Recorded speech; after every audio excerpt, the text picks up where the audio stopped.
स्वागत है आपका क्रिकेट जेनजी में। यहाँ हम बात करते हैं क्रिकेट से जुड़ी हर खबर पर, बताते हैं कहानी उन खिलाड़ियों की जिन्होंने हर क्रिकेट प्रेमी के दिल पर राज किया है और हैरान कर देने वाली क्रिकेट के कुछ स्टैट्स और कहानियाँ। मेरा नाम है अकरम और मेरे साथ मौजूद है देव।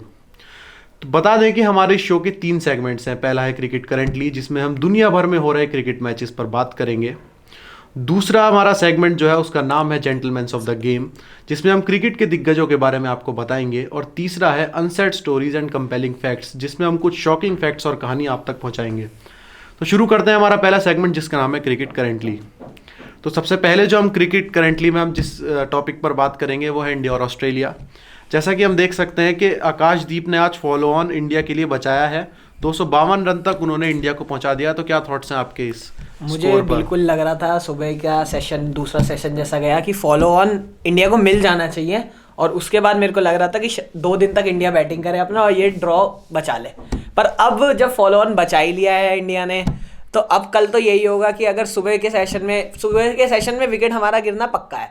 बुमराह और आकाशदीप बस आखिरी पार्टनरशिप है और सुबह के सेशन में ये पार्टनरशिप टूट जाएगी। उसके बाद देखते हैं कि ऑस्ट्रेलिया हमें कितना टारगेट देना चाहेगी। मुझे ऐसा लगता है कि ऑस्ट्रेलिया पहले सेशन के अंदर बैटिंग करेगी, लगभग 10 या 15 ओवर वो बैटिंग करेंगे, तेज़ बैटिंग करेंगे।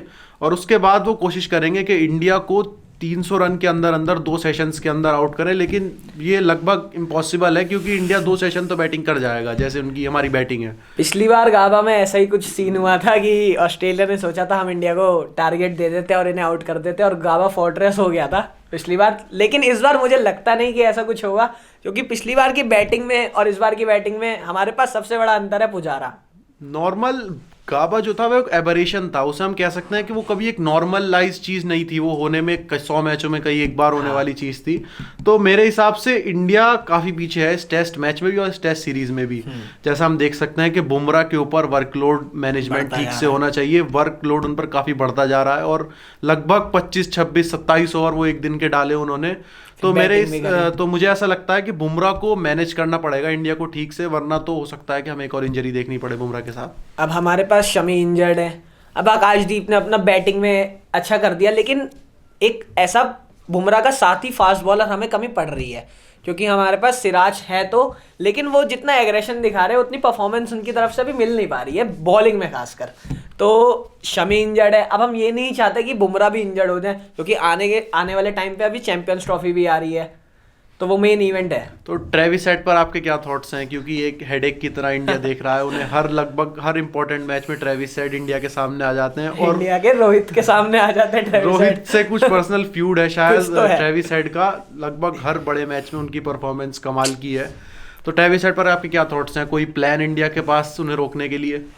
एक होता है ना, हमारे 3 कप्तान थे अभी कुछ रिसेंट टाइम में, धोनी, कोहली और अब रोहित। तो धोनी के पास था स्टीव स्मिथ हमेशा परेशान करता था धोनी की कप्तानी में इंडिया को। कोहली को हमेशा परेशान किया केन विलियमसन ने, चाहे वो वर्ल्ड टेस्ट चैंपियनशिप का फाइनल हो, 2019 का सेमीफाइनल हो। अब रोहित शर्मा को मिल चुका है ट्रेविस हेड। लेकिन ये ट्रेविस हेड का जो परेशान करने का पीरियड है काफी लंबा चला है, क्योंकि 2023 WTC फाइनल से 2025 WTC फाइनल लगभग आ जाएगा अब अगले कुछ महीनों में। लेकिन ट्रेविस हेड की फॉर्म वैसे ही बरकरार है जैसे वो दिख रहा है तो शुरुआत में। तो ट्रेविस हेड पे हमने देखा था IPL में थोड़ी कमजोरी देखी थी हमने ट्रेविस हेड की। उनको अर्शदीप ने आउट किया था, मिचेल स्टार्क ने उन्हें 2 बार आउट किया। तो हमने देखा था कि वो लेफ्ट आर्म फास्ट बॉलर को राउंड द विकेट आके वो आउट हो जा रहे हैं, एज भी खा रहे हैं। पर इस इंडिया टीम में कोई लेफ्ट हैंड फास्ट बॉलर है ही नहीं। Left handed fast bowler Arshdeep एक अच्छा ऑप्शन हो सकते थे, लेकिन लेके अर्शदीप स्क्वाड में ही नहीं है। लेकिन मौके बने ट्रेविस हेड के लिए, लेकिन जैसा मुझे लगा कि ट्रेविस हेड को आप थोड़ा सा स्पिन से तो वो बिल्कुल नाकामयाब लगे। स्पिन उनके सामने कोई ज्यादा इश्यूज नहीं थे उन्हें स्पिन के खिलाफ। तो मुझे ऐसा लगता है कि ट्रेविस हेड को रोकने के लिए कुछ अलग प्लान्स लाने पड़ेंगे इंडिया को, और बुमराह का वर्कलोड ठीक से मैनेज हो, वरना तो शायद एक और इंजरी बुमराह के साथ देखने को मिले। 3 मैच लगातार बुमराह ने खेल लिए हैं, बहुत बॉलिंग कर ली है, बहुत ही बॉलिंग कर ली है। जब भी विकेट की जरूरत होती है तो बुमराह को बुला लिया जाता है। चलो वो अपना काम कर देते हैं, लेकिन साथ नहीं मिल रहा उन्हें बिल्कुल भी। और अगला जो हमारा जिस मैच पर हम बात करेंगे वो है इंग्लैंड और न्यूजीलैंड का। जैसा कि हमने देखा इंग्लैंड सीरीज जीती न्यूजीलैंड में, काफ़ी सालों बाद उन्होंने सीरीज अपने नाम करी। लेकिन एक चीज जो देखने को मिली है कि बेसबॉल एक नाइफ की तरह है जो खुद को भी काट रहा है और शायद कभी दूसरे को भी काट दे, लेकिन वो खुद को भी काट देता है कभी कभी तेज खेलने के चक्कर में कुछ ऐसे मैचेस होते हैं जिनमें आपको टेम्परामेंट दिखाना होता है। जैसे जो रूट एक ऐसे प्लेयर है जो हर तरीके से सक्षम है, मतलब आप उन्हें देखें बेसबॉल एरा में भी रन बनाए, बेसबॉल से पहले भी रन बनाए और काफ़ी शतक जो रूट के नाम है। तो मेरे हिसाब से इंग्लैंड को थोड़ा सोचना पड़ेगा कि बेसबॉल आप कंडीशंस को देख कर खेलें। तो आपके क्या थॉट्स हैं इस पर? बेसबॉल जो फिलहाल तो कामयाब हुई है लेकिन पाकिस्तान में नाकामयाब रही थी पूरी तरीके से। तो साफ साफ दिख रहे हैं, आखिरी मैच ही देख लो आप, इंग्लैंड 400 कुछ रन से हार गया आखिरी मैच। उसका एक ही कारण है, बेसबॉल की तरह पहले इनिंग में ऐसा उन्होंने खेला 130-40 रन के बीच में 10 के 10 आउट हो गए। फिर न्यूजीलैंड ने बहुत ही बड़ी लीड ले ली जो कि चौथी इनिंग में कवर करना तो बहुत ही मुश्किल था। इसलिए ये बेसबॉल जो टर्म है ना, ये कुछ ही जगह पे चलती है। एशियन कंडीशंस में स्मिथ और जडेजा के सामने नाकामयाब रही बेसबॉल पूरी तरीके से। पाकिस्तान में जब उन्हें फ्लैट रोड्स मिली तब जो हैरी ब्रूक ने भी 13 शतक मारा, जो रूट ने 2 शतक मारा, लेकिन जैसे ही साजिद खान और नुमान अली आए तो वो बेसबॉल पूरी तरीके से नाकाम दिखी। अगला जो मेरा आपसे सवाल है वो है चैंपियंस ट्रॉफी पर। पूरी तरीके से शिफ्ट तो नहीं हुई है, हाइब्रिड मॉडल पर ऑपरेट होगी है चैंपियंस ट्रॉफी। और जैसा हम देख सकते हैं कि पाकिस्तान को कोई कॉम्पेंसेशन नहीं मिला है इसमें।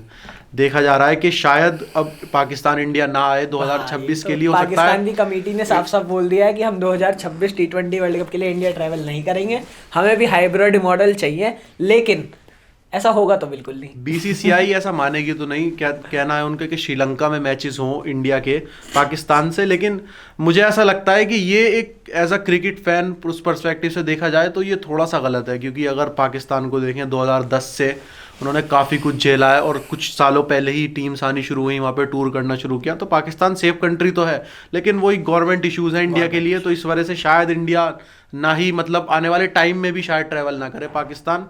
तो हाइब्रिड मॉडल में चैंपियंस ट्रॉफी शिफ्ट हो चुकी है। बढ़ते हैं हमारे अगले सेगमेंट की तरफ जिसका नाम है जेंटलमैन्स ऑफ द गेम, जिसमें हमारे आज के टॉकिंग पॉइंट होंगे आज के वक्त में लेजेंड स्टेटस पाने वाले करिश्माई ऑस्ट्रेलियाई कप्तान पैट्रिक जेम्स कमिंस।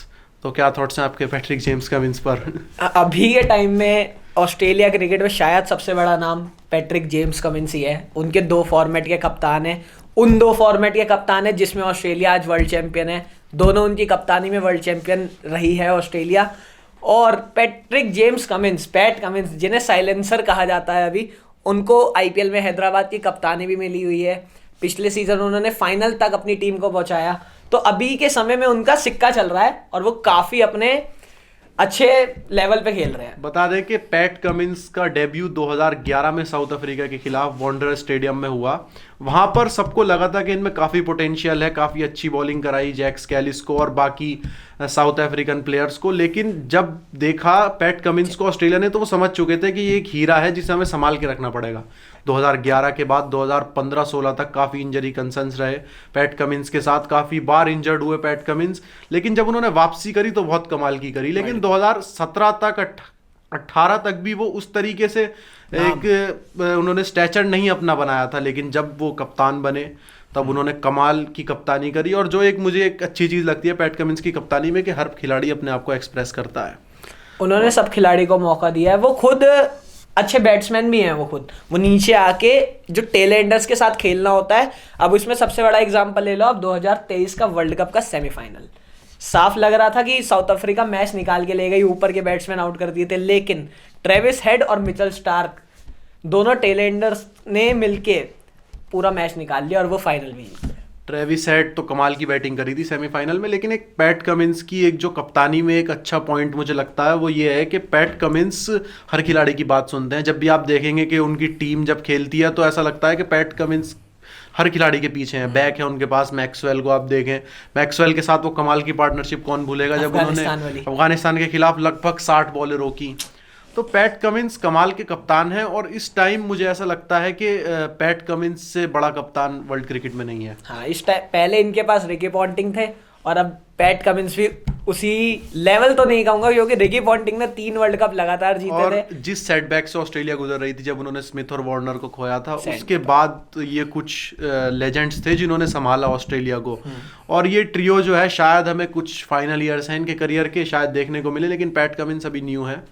तो पैट कमिंस कमाल के खिलाड़ी हैं, कप्तान भी हैं और लगता है कि एक और ट्रॉफी की तरफ बढ़ रहे हैं क्योंकि WTC फाइनल शायद वो पहुंच जाएंगे।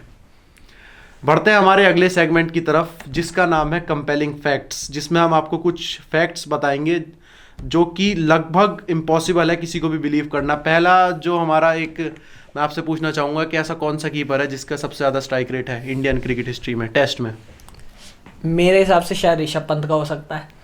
बताना चाहूँगा फारूक इंजीनियर, 60s 70s के हमारे कीपर थे। उनका जो स्ट्राइक रेट था करियर का वो 137 था टेस्ट का, वो भी टेस्ट का। 46 टेस्ट में लगभग उनका इतना स्ट्राइक रेट रहा और सैंपल साइज छोटा नहीं है, लगभग 2600 रन उनके नाम टेस्ट में है और 137 के स्ट्राइक रेट से। टेस्ट क्रिकेट में उस टाइम बल्लेबाजी, तो ये नाम नहीं आते हैं। और जो मैं आपसे एक सवाल पूछना चाहूँगा वो सबसे ज़्यादा रन्स और विकेट्स किसके नाम है? कौन सा ऑलराउंडर है, आपको क्या लगता है? Jack Kallis. सिंपल आंसर है ये तो, आज तक का सबसे बेस्ट ऑलराउंडर जैक कैलिस है। इंटरनेशनल क्रिकेट में जैक कैलिस हैं, लेकिन बताना चाहेंगे कि सबसे बड़े ऑलराउंडर अब तक रहे हैं सर विलियम गिलबर्ट ग्रेस। 50,000 कुछ रन, लगभग 900 मैच इन्होंने खेले, 870 और 54,000 इनके रन और लगभग 2800 विकेटें इनकी टोटल मिला के। तो इनसे बड़ा ऑलराउंडर शायद क्रिकेट ने नहीं देखा और लोगों को पता भी नहीं है इनके बारे में क्योंकि इंटरनेशनल में इतना नाम नहीं है ना इनका, डोमेस्टिक है ये पूरा सब। पहले इंग्लैंड डोमेस्टिक्स पर ही ज़्यादा फोकस करता था, उनके आपस में ही मैचेस होते थे, तो उसमें सर विलियम गिलबर्ट ग्रेस का नाम काफ़ी है। तो आज के लिए बस इतना ही। अगले एपिसोड में आपसे मुलाकात होगी जिसमें हम बात करेंगे कुछ नए क्रिकेटर्स के बारे में। तब तक के लिए धन्यवाद।